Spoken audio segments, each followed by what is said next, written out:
Forge and East's CEO refused to read my salary proposal, so I took their anchor client and built a division they'll never compete with. I wasn't fired. That would have been too obvious, too messy, too human. No, what happened to me was colder than that. I was erased, quietly, one meeting at a time, one login removed, one client update rerouted behind a soft smile and a "we thought it made more sense." I didn't notice it at first, because when you've spent over a decade being the fixer, the closer the one people turn to when the client is panicking at 11 p.m., you don't expect to vanish. You expect to be respected, or at the very least acknowledged. But when competence becomes convenience, people stop looking at you. They look through you, until someone younger, cheaper, shinier shows up, and suddenly you're outdated. Let me rewind. My name is Danielle Shaw. I'm 44. I spent the last 11 years at a boutique branding firm in Vancouver called Forge and East. Not a massive agency, but solid, nimble, respected. I wasn't a headline grabber. I didn't post wins on LinkedIn or brag in Slack. I built relationships, quietly, efficiently, especially with one account, Alderis Tech, a high-growth enterprise client in AI logistics. High risk, high stress, high reward. But I understood them. Their pressure points, their chaos, their paranoia. I didn't just manage the account, I was the reason it stayed. When they were on fire, I was the extinguisher. When their CMO changed 3 times, I rebuilt the rapport. When deadlines imploded, I worked weekends to make it invisible to them. I made the impossible look routine. So when I sent a formal compensation proposal earlier this year, clean data-backed professional, I wasn't asking for applause. I was asking for alignment, for fairness. I hit send at 9:12 a.m. on a Monday. And then, nothing. Not a thank you. Not a let's discuss. Just air. At first I told myself it was a busy week. Quarter close maybe. Our new managing director, Evan Vale, had only been in place a few months. Transition time, I thought. But after 2 weeks I checked the email. Unread. No response. No follow-up. No mention. Just radio silence as if I hadn't spoken at all. And that silence, it wasn't passive. It was precise. It was a message. Because a few days later, I logged into our project dashboard and noticed a new lead assigned to Alderis Chloe, a new strategist, barely a year into the job. Not to replace me officially. Oh no, that would have been too honest. Just looped in more as a learning opportunity. Then Chloe started responding to Alderis's queries in threads I wasn't included in. Then she led a call my call with their product team. And one Monday I walked into our team sync to see her sitting at the front of the room screen, sharing my presentation deck, a deck I built. A framework she didn't even know how to pronounce 6 months ago. Evan didn't blink. Just said, "Chloe's taking point today. She's got great energy." I nodded. Found a seat in the back. Took notes, because I already knew. I wasn't being overlooked. I was being overwritten, and not sloppily, strategically. You'd think I would have cracked, but I didn't. I didn't cry. I didn't rage. That's not how I respond. I observe, I adjust. And when the time comes, I strike quietly. Precisely. Just like they did. That day, watching Chloe pitch my work, hearing Evan praise her fresh perspective while ignoring the woman who built the damn framework, I felt something settle in me. Not bitterness, clarity. If they were going to write me out of the script, fine. But they'd learn that cutting me quietly doesn't mean I walk away quietly. You'd be amazed how quickly a workplace forgets your existence when they've decided you're no longer part of the plan. The shift started subtly. My name began disappearing from shared docs. I stopped being CC'd on progress updates. Campaign briefs I used to oversee got funneled through Chloe. She wasn't malicious, just ambitious green, and too eager to realize she was being used. I'd walk past meeting rooms and see slides I'd written projected on the screen, without my name. Chloe would fumble through pitches, quoting things I'd once said verbatim. Sometimes she'd even get the context wrong, but no one corrected her. Evan would just nod thoughtfully, like her half-formed ideas were strokes of brilliance. There was no formal demotion, no HR memo. That's what made it so clean, so deniable. Oh, it's just a phase shift. We're diversifying leadership. You're still incredibly valued, Danielle. But I knew better. It wasn't restructuring. It was replacement. By the end of that quarter, I had lost not just Aldris, but also 2 other long-standing clients I'd nurtured for years. Not lost in performance, lost in access. I was removed from calls, looped out of updates, reallocated to back-end support roles with no strategy input. The message was loud and clear: stay quiet.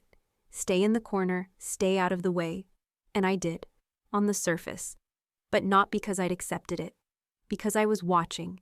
And what I saw was even more pathetic than I imagined. Chloe wasn't ready. Her responses to Aldaris were stiff textbook. She overpromised, misquoted key metrics. And when she got overwhelmed, she asked me quietly via Slack how to format the report dashboard. I helped, silently, professionally, because I wasn't done yet. I'd spent over a decade cleaning up other people's messes, and I wasn't going to let this one explode yet. But one afternoon, as I reviewed a draft she'd sent to Aldaris with my original structure barely masked, Evan dropped by my desk with a smile I now recognized too well. Just wanted to say thanks, Danielle. You've been really great at supporting the new team members. This kind of quiet leadership, it doesn't go unnoticed. I looked up slowly. Quiet leadership. That was his label for what he'd done. I nodded once, happy to help. But inside, I snapped. Because that was the moment I realized I wasn't being ignored. I was being domesticated. Turned into some quiet, compliant legacy figurehead. Too senior to fire, too experienced to promote. Just there, invisible, convenient, disposable. That night, I didn't go home right away. I stayed after hours, lights off, sitting in front of the glowing screen of my laptop. I reread the original compensation proposal I'd sent months ago, still unread. Subject line: 2024 Strategic Retention Review Proposal, Danielle Shaw. There it was, my proof, my voice, my work, my worth, never opened, never even dignified with a no. And that's when it hit me. This wasn't just about salary, or Chloe, or Evan. This was about being erased by people who thought I wouldn't notice, or worse, wouldn't fight back. But here's what they forgot. I didn't build my reputation through noise. I built it through results, through execution, through relationships, especially one in particular. Aldaris. I opened our archived email threads. Over 4,000 messages. From brand crisis calls to late-night campaign approvals. From annual strategy decks to a random "thanks for pulling this off. You saved our launch" from their VP of Ops. And then I found it. An email from 6 months ago. Buried in a thread. Short. Easy to miss. If you ever feel this agency no longer sees you, Danielle, give me a call. Seriously, don't let them waste your time. It was signed Caroline Hale, VP Strategy, Aldaris Tech. I stared at the screen.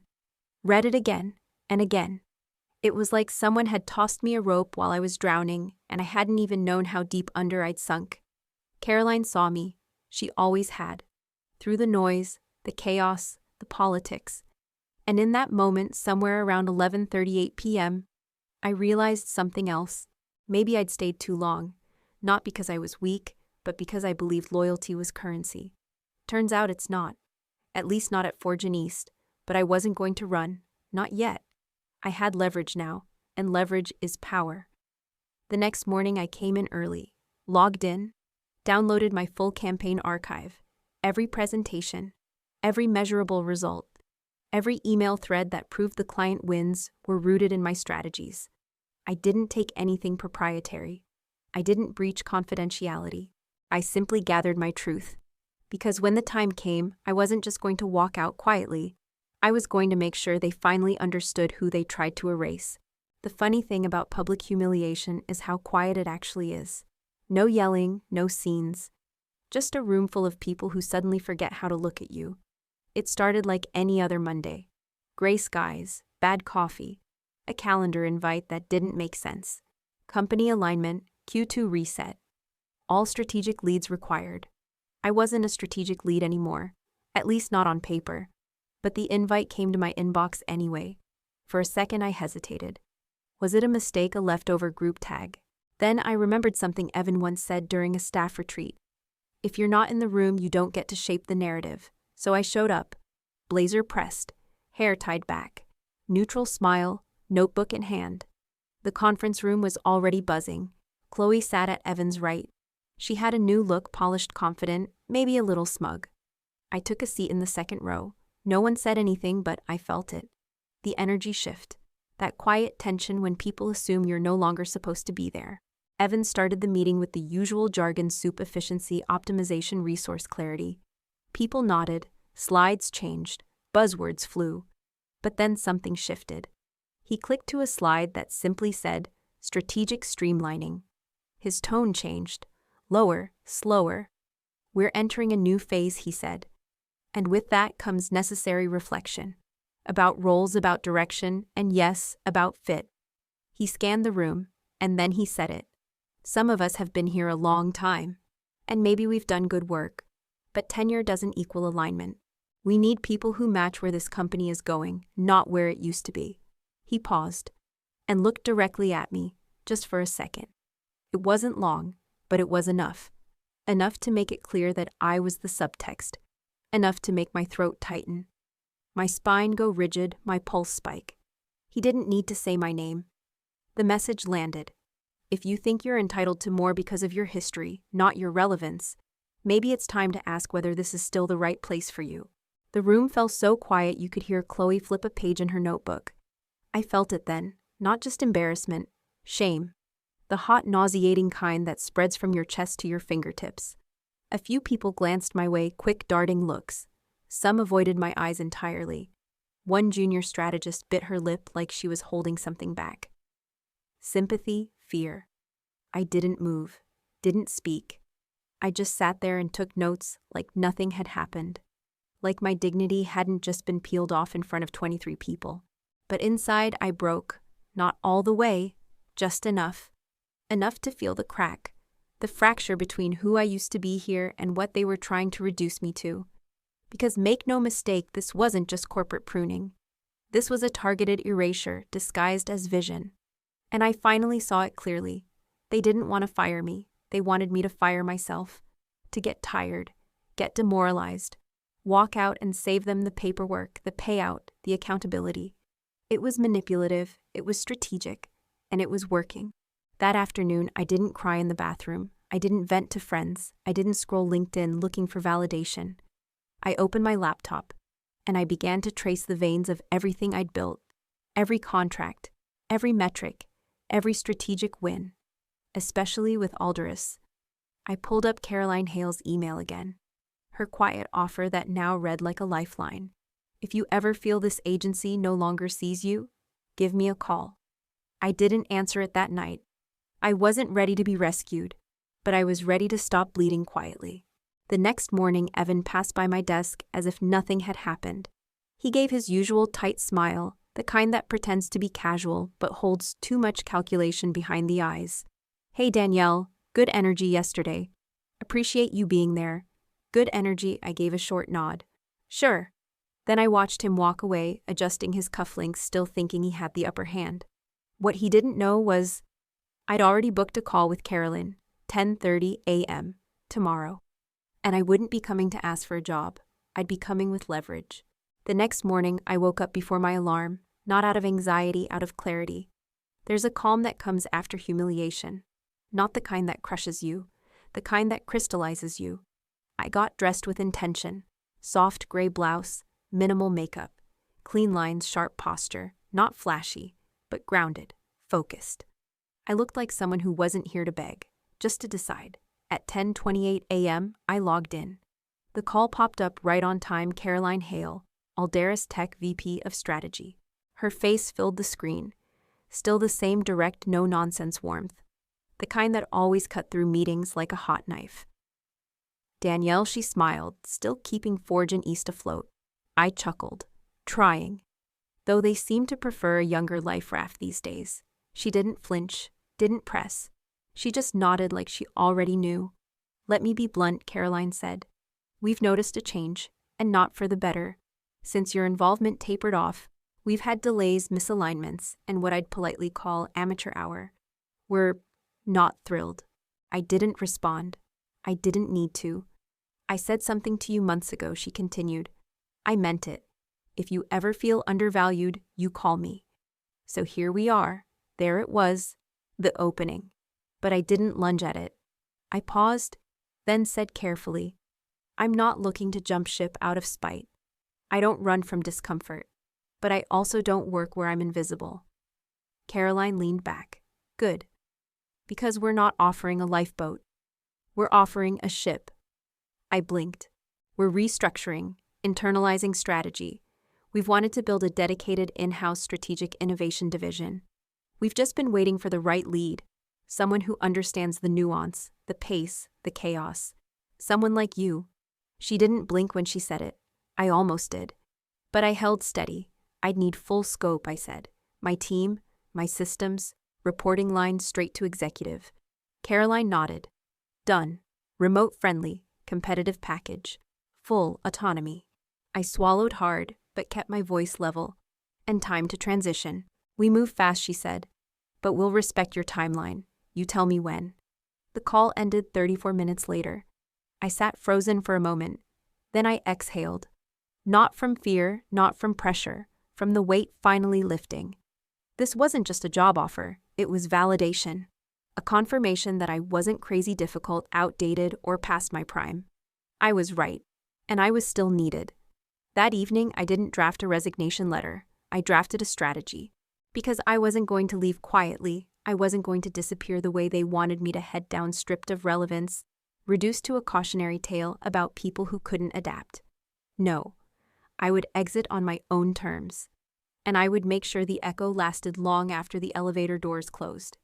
Over the next few days, I built a folder, clean, professional, perfectly legal, of every strategic roadmap, KPI result, and performance metric I'd led during my time on Aldaris. I wasn't stealing. I wasn't copying proprietary code. I was preserving my narrative. Because when Evan finally realized what he'd done, it wouldn't just be about losing me. It would be about realizing he'd already lost Aldaris and never even saw it coming. The agency, meanwhile, continued marching into delusion. The team tried to rally behind Chloe, even as errors piled up. One client presentation ran 18 minutes over. Another had outdated product specs.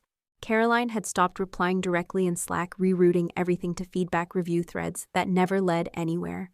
But Evan, he still strutted the halls like a man who thought he was winning a chess game. Poor guy. He didn't know the queen had already left the board. And then just like that, the first real break happened. I got a forwarded message from a friend on the accounts team. Subject: termination of strategic services agreement, Aldaris Tech. Effective immediately. No drama, no call, no chance to fix it. Just a clean corporate kill shot. The entire office spun out. Meetings exploded, Slack lit up. Chloe went white as paper in the hallway. Evan locked himself in the conference room for over an hour. And me, I sat at my desk quietly closing browser tabs. A tiny smile twitching at the corner of my mouth. Because this was just the beginning. The Monday after Aldaris pulled the plug was quiet. But not the good kind. Not peaceful. Not productive.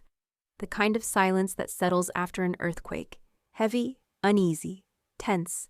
You could feel it in the way people walked slower through the halls. In how the usual coffee machine chatter turned into low, nervous whispering. In how Chloe didn't show up until 10:30 and wouldn't meet anyone's eyes. And Evan, he stayed in his office all morning. Lights off, door closed. For a man who used to strut the floor with a flat white and a vision pitch, his absence said more than any speech could. No one said it out loud, but everyone knew this wasn't just a lost account. This was a rupture. Aldaris wasn't just a client. They were the centerpiece. The one we name-dropped in pitches centered in case studies used to prove we could play in the big leagues. Without them, Forge and East felt exposed. Smaller. And me, I was still at my desk. Typing, calm, focused. While the agency's confidence leaked out like a slow puncture. Funny how they'd worked so hard to erase me. And now I was the only one who looked like I still belonged. By 2 p.m., Evan finally emerged. His tie was loose, his eyes tired. His jaw clenched. He moved like a man hoping to outrun the inevitable. He stopped by my desk, something he hadn't done since that town hall humiliation weeks ago. "Danielle," he said, like it hurt. "Got a minute?" I looked up. "Calm, sure." He led me to the boardroom, closed the door, turned to face me like someone trying to sell confidence he no longer owned. "So, Aldaris," he began. I didn't blink. "What about them?" He tried to smile. It didn't stick. You wouldn't happen to know why they terminated, would you? I held his gaze. I assume it wasn't the weather. He gave a half laugh, tight and fake. Come on, Danielle, I shrugged. I'm not on their leadership team. Then I paused. Not yet. His face twitched. He knew, he just didn't want to say it. So, they reached out to you, he said. I didn't answer. He started pacing. Look, I know things got tense. We've been trying to evolve, bring in new voices. I may have miscalculated, but if there's anything you can share, anything to reopen that door, I'd really value your insight. Insight, not recognition, not apology, not responsibility. Just a request thinly disguised as flattery. I tilted my head. 6 months ago, I sent you a proposal outlining exactly what Alderis needed. What I needed. You never opened it. He flinched. That's not true. It's still marked as unread, Evan.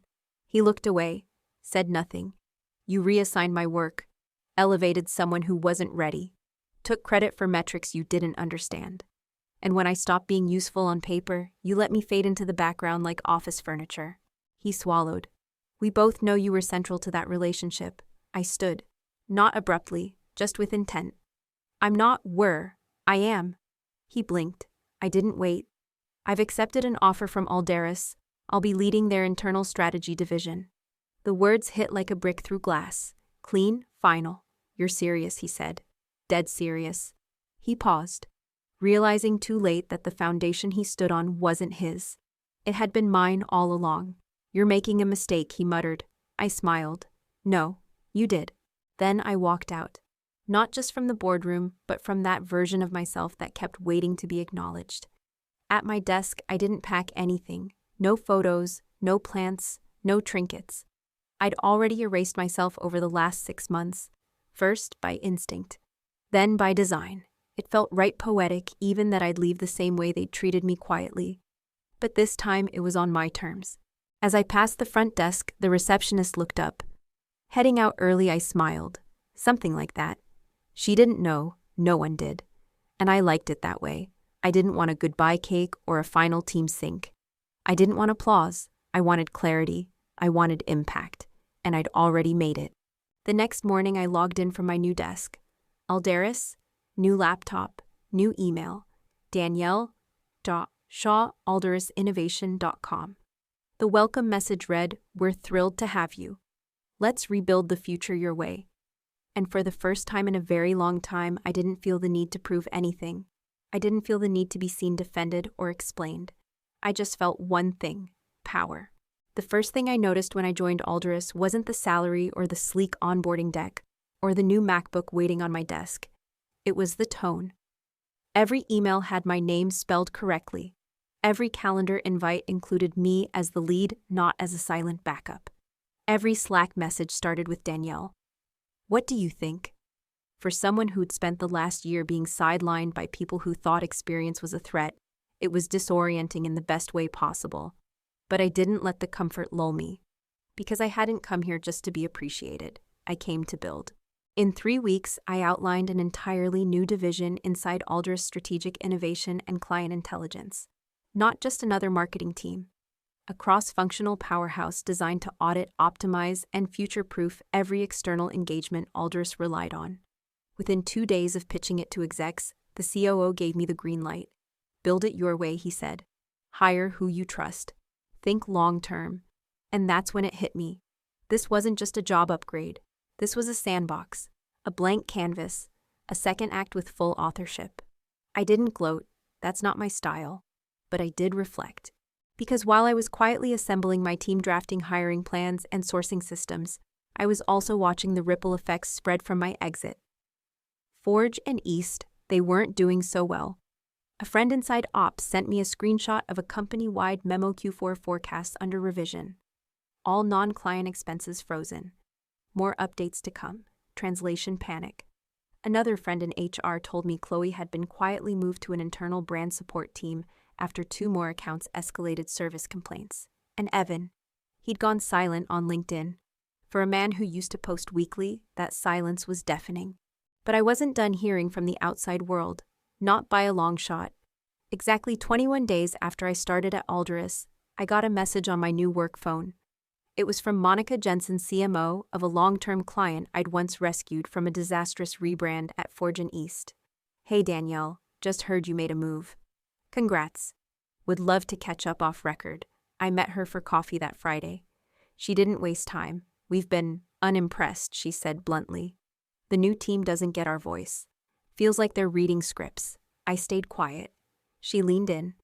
"We're considering pulling our Q1 work, unless you're open to consulting." There it was, not a threat, not flattery, just recognition, and I knew this wouldn't be the last. Within days, 2 more clients reached out. One via email. "You always understood our challenges before we had to explain them. Can we talk?" Another via voicemail. "If you're taking projects, let me know. We're done being babysat by interns." I didn't solicit any of it. I didn't post a thing on social media. No humble brag. No resignation manifesto. No cryptic new beginning story. I just showed up. And people noticed. Because when your work is real, your reputation follows you even when you say nothing. Inside Alderis, the culture was shifting. Teams felt more confident, less reactive. Sales cycles tightened. Internal bottlenecks cleared. And people started saying things like, "It finally feels like someone's driving the ship again." One afternoon, the COO stopped by my office. He glanced at my whiteboard filled with maps, metrics, and cross-channel plans. "You know, he said we were nervous about internalizing strategy. Big leap. But this what you're building, it's already paying off." I smiled. "That's the goal." He paused. Then added, "And if any of your past clients want to follow you in, we wouldn't stop them." I looked at him, direct, steady. "I'm not making promises," I said. "But I won't stop them either." That night I sat in my apartment, glass of wine in hand, a quiet playlist humming low. I didn't feel victorious. I felt balanced. Because this wasn't revenge. This was realignment, a course correction, long overdue. Fortune East hadn't just underestimated me. They'd taught me the most valuable lesson of my career. When people try to erase your value, your job isn't to scream. It's to build something so undeniable they can't escape the outline you left behind. The thing about ripples is, they don't just move outward, sometimes they bounce back. It had been just over a month since I walked out of Fortune East.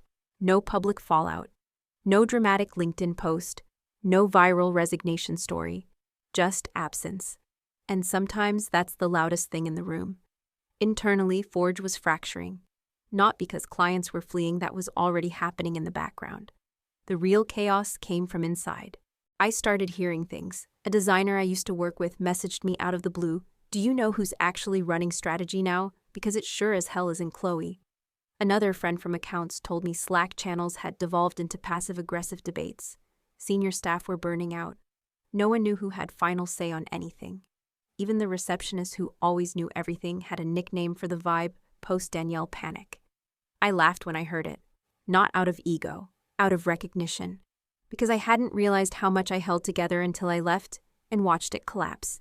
Meanwhile, at Alderis, we were building. Fast.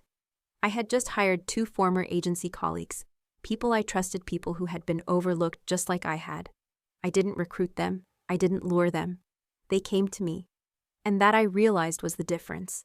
Forge tried to control loyalty. I created gravity. One day in the middle of reviewing a campaign pipeline, I got a calendar invite, "Chloe, 15 mins, personal request." I stared at it.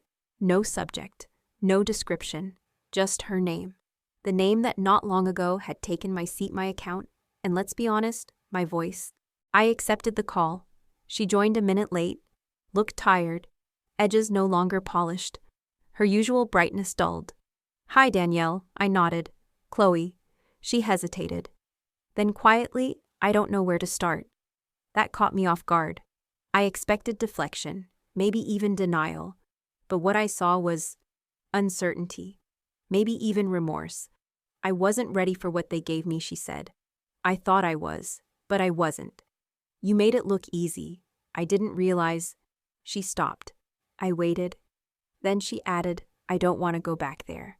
And I don't want to compete with you. I just want to learn, properly this time." That was unexpected. A twist I hadn't written into my own story, but one I respected. Because I wasn't here to gatekeep. I was here to lead. I gave her the name of someone in our industry network, someone who mentored me when I was green. And I ended the call with something I wish someone had said to me: you don't need a title to be taken seriously, but you do need to know when you're being used. That night, I got a call from a recruiter. Forge and East had just lost another key account. Internal turnover was at 35%. Investors were asking questions. And Evan, rumor had it, he'd been put on strategic leave. A fancy way to say we don't know how to fire the guy who ruined everything. I didn't gloat. I didn't need to. Because the truth is, the collapse wasn't my victory. It was just the shadow of the mistake they made when they underestimated quiet power. And me, I didn't just bounce back. I rebuilt forward, not to prove anything, but because I finally understood the value of being seen for what you bring, not who you flatter. I wasn't just a strategist. I was the reason things held. And now I was the one drawing the lines. What stayed with me wasn't the title, not the salary, not even the team I built. What stayed was how it felt to finally walk into a room and not shrink to fit it. To be heard without raising my voice. To be trusted without begging for it. It took me years to realize this power isn't loud. It's knowing who you are without waiting for someone else to agree. And once you stand in that, really stand in it, no one can push you back into silence.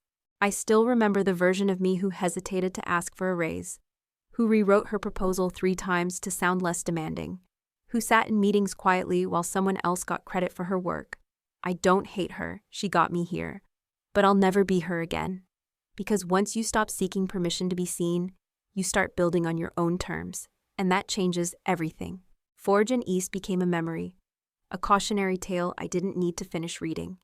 Meanwhile, Aldaris became something more than a job.